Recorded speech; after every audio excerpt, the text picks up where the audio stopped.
Hello, everybody. Welcome back to episode 4 of US Drag Race, or as I like to call it, a show that shows off I have about one wig, and it's this grey wig.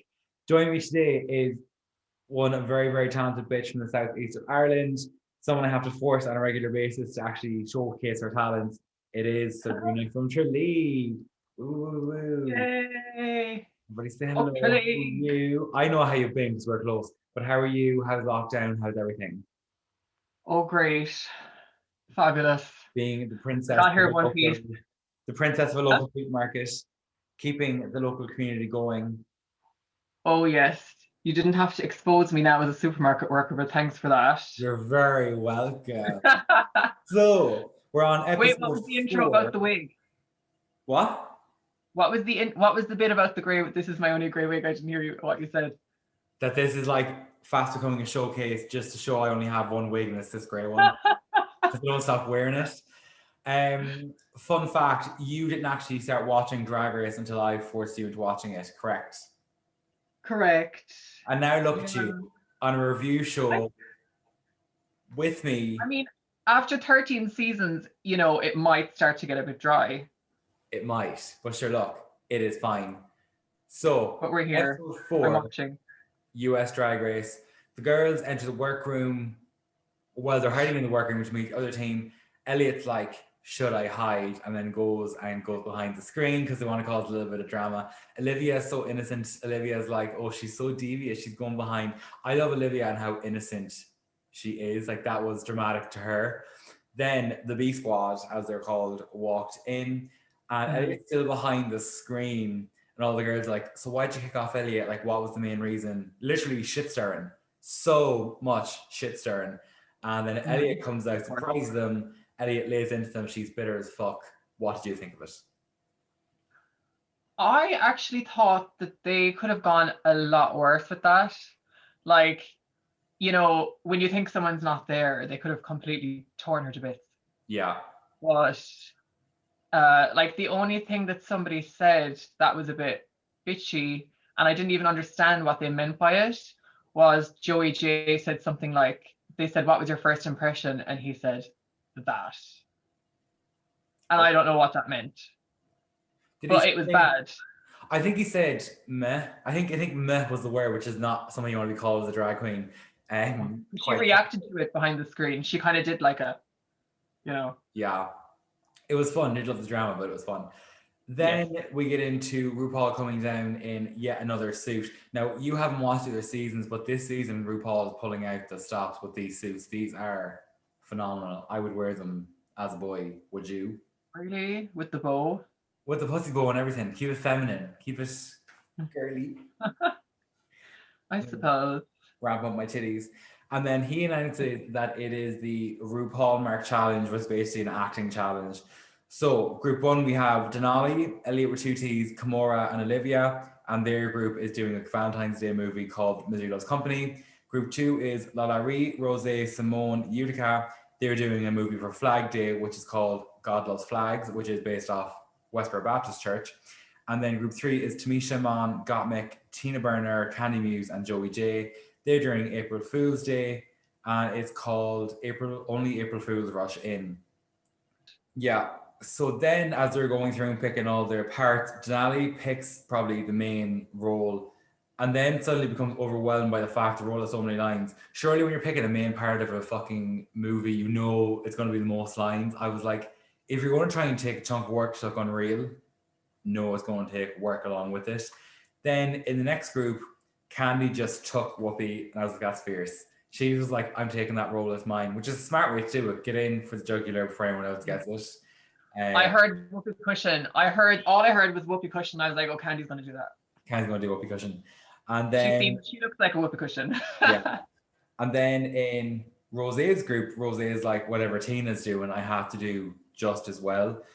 The producers are setting up this whole rivalry between Rosé and Tina, but Tina hasn't said a word about Rosé. Rosé is the only one that's like me versus Tina, which is, it's going to end up in a fight or just nothing.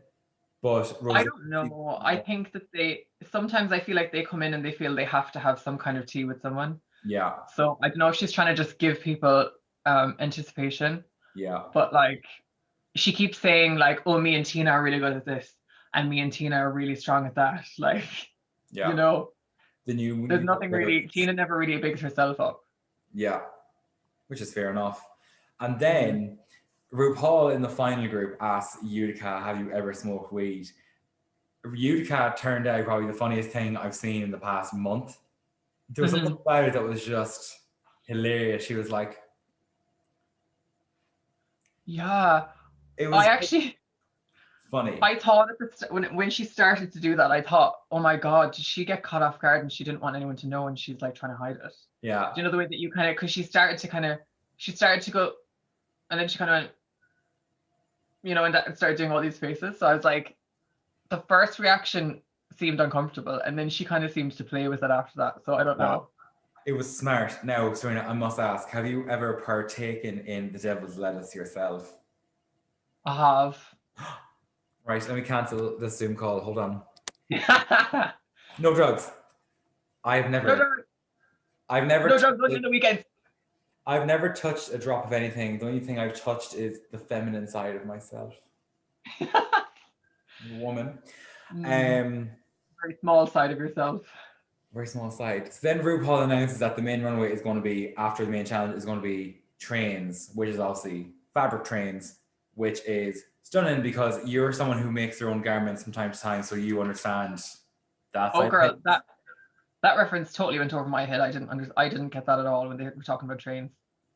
You didn't understand that trains literally meant like. I thought they meant trains. Like I heard trains, and I thought, okay, they're gonna have to dress up as a train, like. Which would be iconic, but also no. But I only pay so much attention. That's just what I picked up. They're role playing as trains on the main stage. Yeah, which is actually more funny. But anyways, then we get to the actual main challenge, which was the RuPaul Mark movies, and then in the April's Fool movie, no one really struggles except for Joey, and even then, in the final, it looked fine. Did anyone stand out in the April Fools for you? Yeah, I said Olivia and Denali were good. Kimora was so bad. So bad. Elliot was very good. Elliot had a very good character, and I said the Canada's Drag Race 3 reveal. Ooh. Oh, yeah, we get that. Then flags.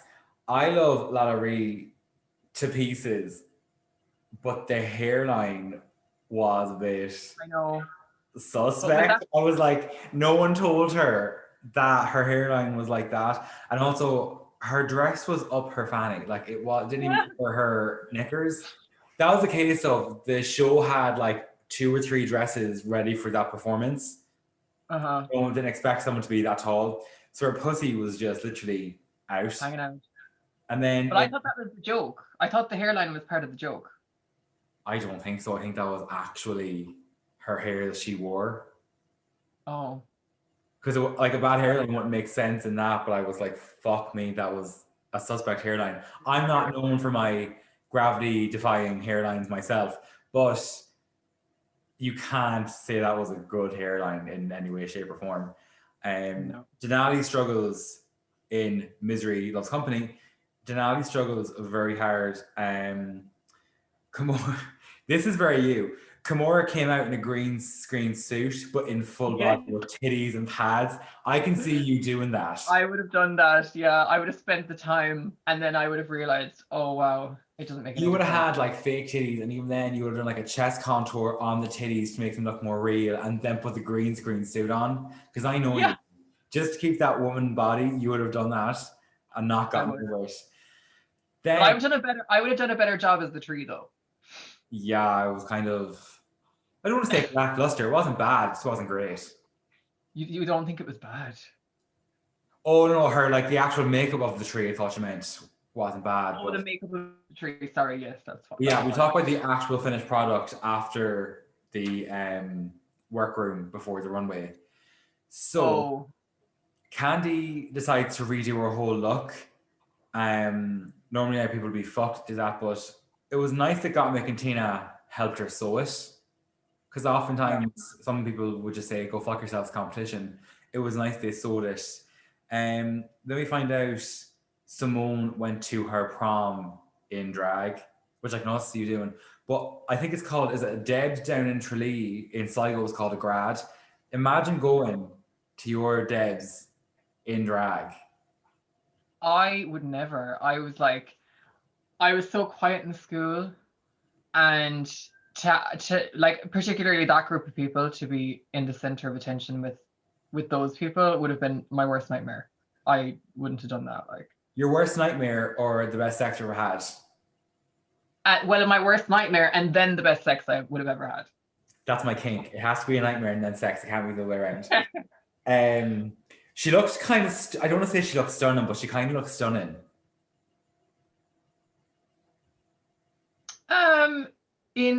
What you mean in her prom? Yeah, like it wasn't great drag, but it wasn't bad drag either.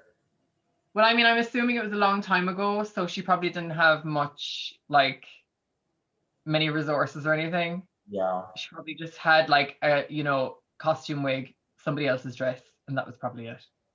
So basically, everyone Serena's calling Simone ugly, and then we move on to the runway. RuPaul comes out in this green dress and like an orangey auburn hair. I loved it. That was a nice dress. I called it Easter egg hair. Why? Because the front of it was like an egg. It was like really round. Yeah. There's just an egg and then the rest. Well, what do you think of her in the Easter egg hair and green dress? It was actually really good for her because a lot of the time all of her dresses are the same. Like, yeah, a lot of her stuff is the same length, the same silhouette. It's always a gown. She's covered from neck to ankle. So at least she had like, the cut off part and the detaily shoulder. I know Zaldi makes all her gowns, and after 13 seasons, I suppose there's only so many ways you can cut a dress. Yeah. But I'm not particularly drawn to her dresses, but that one I really liked. But anyway, then get your notes out, bitch. We move on to the number, which is trains. Denali comes out in this like Brazil Carnival parade look. I liked it. I didn't love it. And also she brought the fact that it was ostrich feathers again. I'm sick of this chicken feathers thing. I'm desperate for them to drop this. It's annoying me. Yeah, now. and the ranking of the feathers, like who gives a shit? Like, can you really see by looking at someone's costume whose feathers it is? Like, to a degree, yes, but not enough to care. Like, if it looks done, it looks done. Yeah, I didn't like her look. I thought it was, I needed to be like a little bit pretty. And I just thought it just wasn't. I just didn't love it. Then Olivia comes out in this gold and silver Beethoven look. She better fuck me up. That was stunning. Hers was very well put together. Beautiful. Beautiful. And I loved the white hair and kind of like, wasn't it kind of like purple? It was kind of like a purple pearly kind of detail on it. Like, it was all really thought out. Like, the gold and silver was a good move because whatever way she turned, something was always shining, and everything was crafted well for her. That was the best she's looked so far. And like, that's hard to beat because she's looked well in almost everything she's done. She has, but I haven't like looked at her and gone ooh until this. Okay, that makes sense. Then Elliot in this white damask catsuit. It was very reminiscent of RuPaul. I think it was like season 8 promo. I thought it was stunning. I absolutely adored it. I'd wear the fuck out of that jumpsuit. It was very polished. And I don't think anyone expected that from her. No. And there's something nice about white head to toe. None of people do it because when you're in drag, makeup, that would be ruined in drag. Oh God, yeah. But that was just beautiful. Possibly one of the best times she's looked in the competition. Yeah, she actually looked really good in the workroom earlier that day as well. But that's very plain. Probably wasn't her best. This is more runway. Then Kimora comes out in this Asian princess, which I adore down to the ground. My only issue with it was, while her makeup was lovely, it was too soft. That outfit wore her. Like, she should have had something to be more dramatic, like a more sharp eye or a liner that really dragged everything back up, because the dress has so many details, like the dragons on the shoulders, the dragon spine down the back of the train. It was the Mhm. makeup was just too soft for that outfit. I thought that the hair was just so severe, you know. I mean, it was really cool. It was nice, I think that but I think she was going for the whole like Asian princess look because Asian princesses do that kind of up with the ovally spherical type I stuff. know But it was probably one of the best. It was one of the top two, I would say. really, Looks, like runway looks, yeah. Like hers was probably the best or second best, I would say. I wouldn't. But it's why we have opinions. Um, then we're on to Simone in this 90s diva R&B jumpsuit. The train is the do-rag, which I thought was very, very clever. Very, very clever. Okay, everybody was talking about a do-rag, but what I don't know what a do-rag is. So a do-rag is typically worn by people of color. It's like a silk wrap that they wrap around their hair to kind of keep it from tangling or keep it smooth, basically. So say now if someone they want to use their natural hair and they wore a wig, can you Mhm. imagine now if you went to bed in a synthetic wig, the amount of times they're like rubbing the hair, it would get matted. Whereas if you wear something like a silk do-rag, the hair can't grip to itself and won't build up frizz. It kind of slides around the silk. So a do-rag Oh, is worn to kind of prevent friction and keep hair kind of smooth and stuff. So a do-rag is basically a silk cap. well, I appreciate the idea, but I just did not like how it looked. Yeah, because I kind of said that Naomi last night. You have your aesthetic is very pretty drag, but like womanly, whereas mine's more R&B. So I love this, whereas you would lean more to Kimora because Kimora is typically more pretty. Well, I think out of the bunch, probably more, I might lean more to Kimura, but honestly, there's not really anyone, there's nobody very wow to me out of the season. Like in Yeah. terms of, you see someone and you just think they're absolutely gorgeous. You just love how they do things and how they look. Like there's nobody really like looks wise that's like that for me. It'll be interesting though to see if that opinion changes as you start to like get to know the queens when they start to whittle down because that's when they really kind of pull out like the Usually it was usually something that happened early on, like Miss Cracker and Aquaria when they came in. I was like, okay, they're both really, really good. oh Like I just loved how they looked, yeah, and everything was very refined. But I don't know. good to know. Then Lala Ree comes out in this mask snake skin, and then she shedded her train because she was a snake. I adore it. I love it. I worship the ground that outfit walks on. I think it was stunning. Oh, that was a snake skin. That's why she took it off. Yeah, Oh, I didn't catch that at all. yeah. I was just looking at it like, she was wearing a mask, and I was like, oh, is that like a Corona reference? Her what reference? I thought it was a coronavirus reference because she was wearing a mask. Okay, that would make sense. But what do you think of the actual outfit itself, just like the snakeskin jumpsuit, the whole way head to toe? It was actually, that was the best that she's looked this season, Okay. definitely. But it was very samey, everything was the exact same pattern from head to toe. So you don't like that? I like it if, let's say, everything is pink, but then everything's kind of like, pink accents everywhere. Or, if you're doing rhinestones and then there's rhinestones on everything. But like, I don't like for everything to just be the same thing. Because you could wrap yourself in a big sheet then and come out. It's all the one pattern. Hateful, absolutely hateful, Serena. I love Oh, wow. when Utica comes out in this Gone with the Wind inspired curtain pole dress, which I think was stun. It was Utica in that it was weird, but it was still fashionable, but it was also still entertaining. It was really clever Yes. because she was a curtain. And it was interesting. So like the theme was train. So like, is there a part of a curtain that's considered to be a train then? I think Or, she left it as like the back of it was the train. oh yeah, okay. But I can see where you're getting at. I just thought it was smart. It was a smart move on her part. Then Rose in this blue 80s suit that had like the ruffle train down the whole way the back, and it was tulle, and even the hair was like a white patterned mullet. I didn't know this. I actually did like that.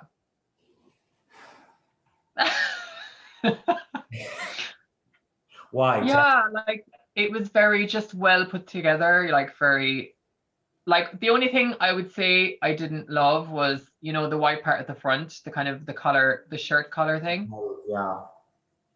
That kind of looked crumply, but everything else was like the hair and everything and all the tulle, I thought it was quite impressive. I just didn't find it exciting. It was like she got a blue suit and then almost just sewed tulle onto the back of it, which was the runway, but I was like, is that it? Like, it's not very exciting. It was polished. It's just not exciting for me. But clearly Well, you're quite a fan I of. don't know if I'd call it exciting either, but I mean, of the looks, that was probably one of my favorites. Yeah. Then Got Mick comes out in this pixie chiffon moment with a leaf blower for some reason in the trans. Yes, that was my actual favorite. That was the favorite. It was in the Yes. trans colors, but she never explicitly stated that it was the trans colors. But that was definitely why she did them color schemes. Did you notice that? I did not. Yes, they're the trans. That's not something that's not something I would pick up. So that was your favorite, though. Yeah, I liked it. It was really pretty. It was kind of, you know, could you call it a bit tarty? You know, like she was wearing probably the least out of everyone. Yeah. And I liked the colors. It was kind of pastel. Obviously now I know it was the trans flag, but at the time, I just liked the colors.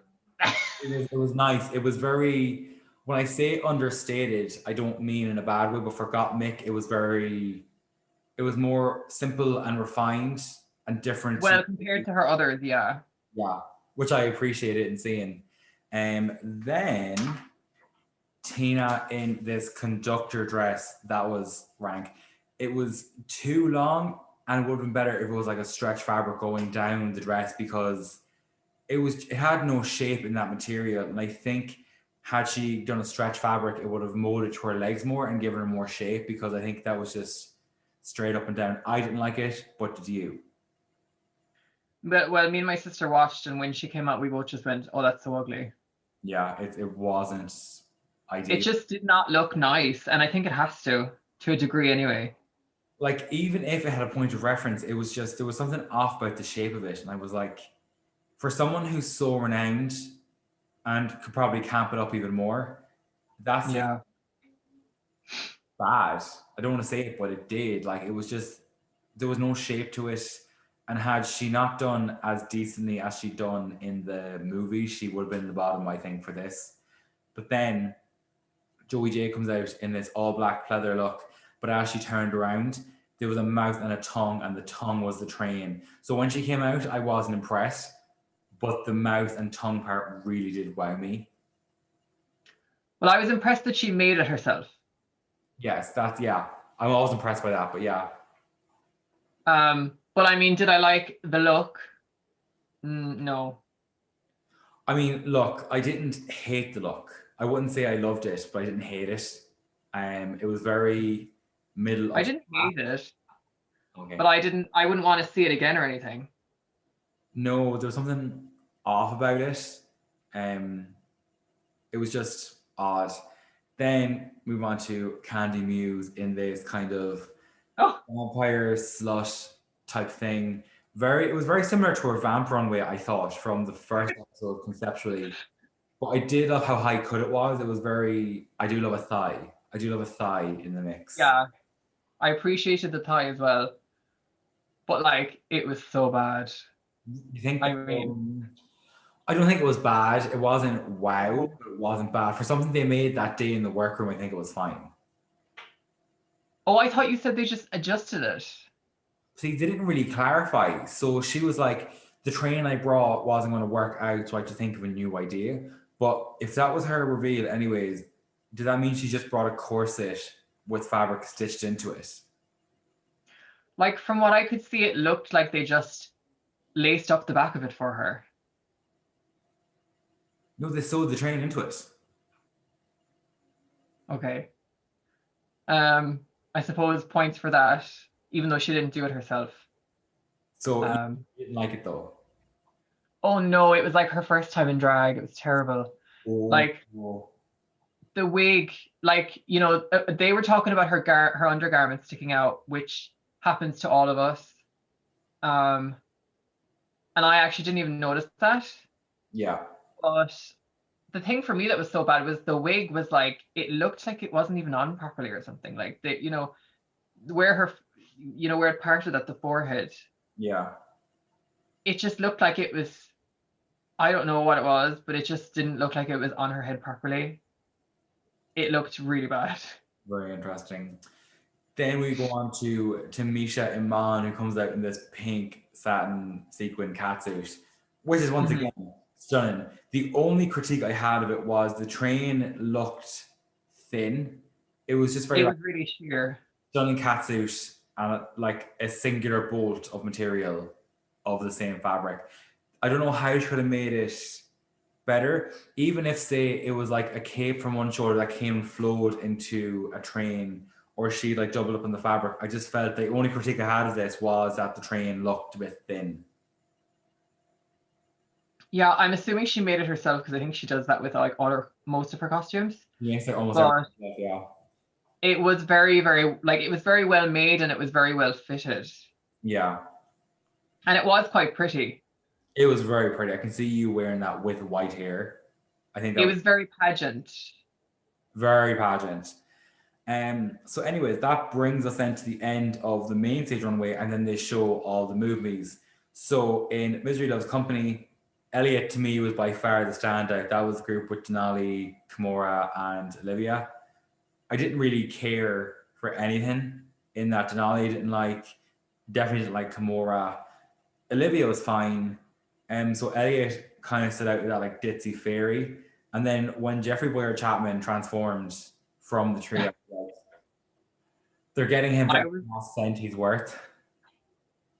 Yeah, I kind of thought, why are they trying to make everyone angry? You know, like, why are they bringing him on after he's been like completely hammered to death on his own season?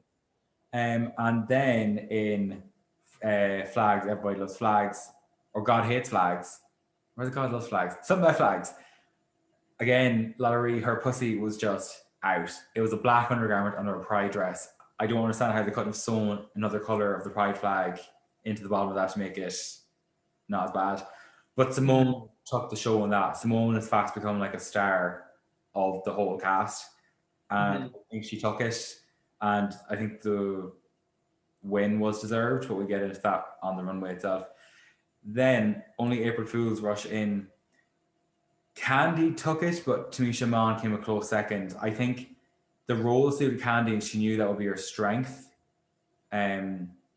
which is why she did so well. But do you have any comments about any of the movies past what you already gave at the start? Well, what you said there about Elliot was the best in the group one. I actually thought Olivia was probably the best, but I actually thought Denali was funny. And I thought, you know, the bit where she says, oh, I can't remember what she's saying. She's talking about the thing that's being shut down. I think it was like something about a family rosebud farm or something. Yeah, and it's got a big long name, and then she's like, you know, every word is like separated because she's trying to remember it as she goes. That was so funny, and I thought they should have left that in. That would have been like the best joke of the whole thing. Yeah. No other comments, no? Yeah, Elliot was good. Yeah. And Olivia was good. I thought Denali was funny, even though I can see how she wasn't very good. Yeah. And who was the other person? Kimora at the tree. Kimora. Oh, poor Kimora. The Academy Award goes to Kimora Hall as the tree. Oh, and what was her line again? Roots? Something about roots? I was rooting for us. I was rooting for us. I was rooting for us. Wow, like that's your cultural moment. How does she not understand the emphasis of where But you know, Ross didn't explain it properly. He should have said, you are emphasizing the word us as well. And he kept just telling her to emphasize roots. I don't like him as a judge anyways. I don't understand why he's what there. he offered. I don't know why he brings really. Carson, I can see. Carson does know his style. But Ross is kind of like take or leave it. But anyways, the safe queens are Elliot with two T's, Olivia Lux, Utica, Tina, Tamisha, Gottmik, Joey. Do you agree With the safe queens? with safe queens? Yes. Okay. Then, as they're going down the runway, giving all the girls the critiques, Kimora has a short breakdown. It's a very short breakdown. And she was like, oh, I don't know why I'm not confident in myself. It's because your boyfriend of 8 years doesn't give a fuck about your drag, doesn't want to see it, and you have to do it one night a month, and you have a separate storage unit. That's why you're insecure in your drag, bitch. That probably doesn't help. But I mean, but I was like, oh, you don't know why you're not confident. She doesn't seem to be able to let loose. No, now, I don't know if it sounds mean or not. She loves pretty drag. That's her gauge. She's someone who might do well on Instagram for being stunning, which is probably the best place for it. But in Drag Race, you can't just be pretty. Being pretty won't help past the runway. Mm-hmm. Did you have any comments on the breakdown? I kind of thought she'd kind of dug her grave by this point, because there was nobody to go home. Nobody had gone home yet. They'd all been given 3 episodes to have a chance to shine.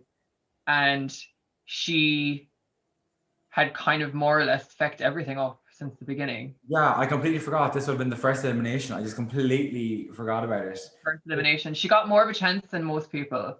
Yeah. Although, even though they said on the first episode that her verse was the worst, I actually thought it was the best because it was so funny, like just the way she moves and stuff. Well, see, it was so bad it ended up being hilarious. But like, yeah. Imagine going up and being like, "It's Kimora Hall. I'm the Mackie doll." I was like, you can't do that. But it was actually the dance moves. Like she did some kind of like a face thing, and I was like, ah. It was chronic. But anyways, the winner ends up being Simone, with the bottom 2 being Denali or Kimora, which probably was, I don't want to say produced because they were both not great in it, but they're both from Chicago and they are very close to there. So I think that was like either lucky gold for the producers, or the producers were like, put Denali in with their send that bitch home. Do you agree in Denali and Kimora being in the bottom 2? No, I think it probably should have been Lalaurie. Interesting. So you would have had Lalaurie and Kimora. Yeah. Interesting. Then the song is 100% Pure Love by Crystal Waters. I'd never heard the song. Had you ever heard the song before? Never heard it before. I don't even know where it came from. From the moment it started, Denali served, like she really went for it. Kimora kind of just gave up. She gave up. She was like, oh, it's so hard to move this train. I can't really move. You could have made it sexy. Even when she was moving, she stood in the one spot and only from like the titties up moved. She was trying. And she also kept looking at Denali like performing. I think when she realized who she was up against, she gave up and then was just like, let's look at her win. Let's look at her do that thing. Did you notice the last segment of her performance? She actually kind of turned and faced away from the stage and stopped mouthing the words, and she just stood there. She gave up, and I'm like, what? How much would someone have to endure to give up their lip sync when it's the one thing a drag queen is meant to do? I don't know if I'm being harsh on drag as a whole thing. Like, I know there can be like makeup artists who do drag and do amazing things, but for me, I think part of being a drag queen is the ability to do a lip sync. And yes, but show a good lip sync and you just gave up, I was kind of disappointed. Now, what did you think of it? I think she knew. I think she knew going in that she was going home. I don't think she felt she had any chance of staying into the lip sync. I think she went into the lip sync knowing she was leaving. I mean, same, but at the same time, when you like to show something that makes people want to book you and be like, oh, but she put up a good fight. Her lasting impression for that episode is she kind of gave up on stage, which is Yeah. kind of unfortunate. Like I know she was going through it, but let it loose, like put it in the song. Do something to keep yourself. But anyways, then normally now RuPaul will after lip sync just clap pause and then he'd wait, look at both of them, and then go XYZ, Shantae, you stay. She wasted no time in saying, Denali, you did a great job. Shantae, you stay. It was very quick. There was It no, was a dig. it was kind of a dig. It was very like, It was such a dig. I would have felt so uncomfortable if I was Kimora, because she completely dismissed her and she just said, Denali, that's how you, whatever. That's yeah, how you lips. That's the way you give 100% or something. yeah. And then at the end of it all, she kind of just turned to Kimora and said, "Oh yeah, and by the way, you can leave." Yeah. And it does end up Kimura leaves, and it sounds like you do, but do you agree Kimura is the time to go? Oh, I knew. I kind of thought she's kind of messed it up enough now that she doesn't really get another chance. Like, I don't want to sound mean about her because she looks visually to be a stunning queen, but from when she walked in, I was never impressed by what she did. Like even her runways were plain. She seems to be wanting more to be a model, kind of like Miss Fame, getting booked for runway shows and doing that, which I can see her doing. But like having so many opportunities to showcase the type of queen she is and then not do it and then give up in a lip sync. It was her time to go, basically. Because who, like, you can't put her up against anyone else. For me, honestly, put her against anyone else in that cast, and I don't know who she would do a better job than. No, everybody's doing pretty well so far. Yeah, it was just her time to vacate the vicinity. Please get out. And I mean, they kind of painted her as the weak link fairly early, because one point they made was that it took her so long to do her makeup and she was last out for the fashion show. I mean, while there is only an hour to get ready in drag, which is nothing, like that is, it's an hour literally from putting your primer on to being in full drag. It's an hour. I know you'll struggle. You never want to see you on Drag Race, like at the stage ready to go, you're going to be fucked, R.I.P. Serena. But like, it's an hour, and like, she puts it, like, what makeup does she have on that's like 6 hours? Like, very pretty face, but I don't know what takes her so long. And like, even in the runway challenges, the stuff she was bringing out was fashionable, it was stylish, it was stunning. But to me, it wasn't drag enough. It wasn't getting me excited. No, and honestly, I can't remember anything she wore. I just remember her entrance look because I didn't like it because her hair looked really weird. Yeah, the big kind of poofed out. Yeah, it was too poofy. Yeah, it wasn't great. But anyways, that takes us to the end of the episode. So are you leaning towards any queens so far? Like, do any queens kind of take your fancy? Are you rooting for anyone in particular at the moment? I know you're not like in love with any of them, but is there any of them you look at and be like, oh, I like her?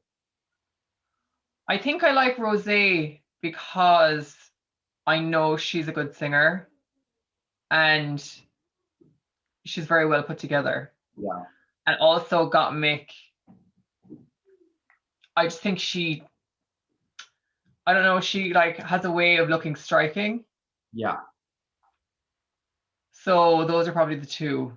Yeah, they're very talented. I think. So would you like to let everyone know where they can find Serena online? Well, of course. My Instagram is its_Serena. Yes.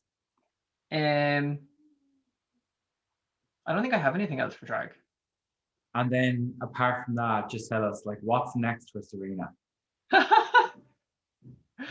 What's next for Serena is probably more episodes of Drag Race reviews. I have nothing. I don't have anything concrete planned. Oh, I don't think the drag career is taking us anywhere amazing anytime soon. No, so it's currently the top dog of drag. But anyways, thank you so much for joining me and being on time, all prepared, all in order. just generally being a great guest, Serena. Thank you so much. I'm sure we will see you again soon. Goodbye for now. Bye. Bye bye.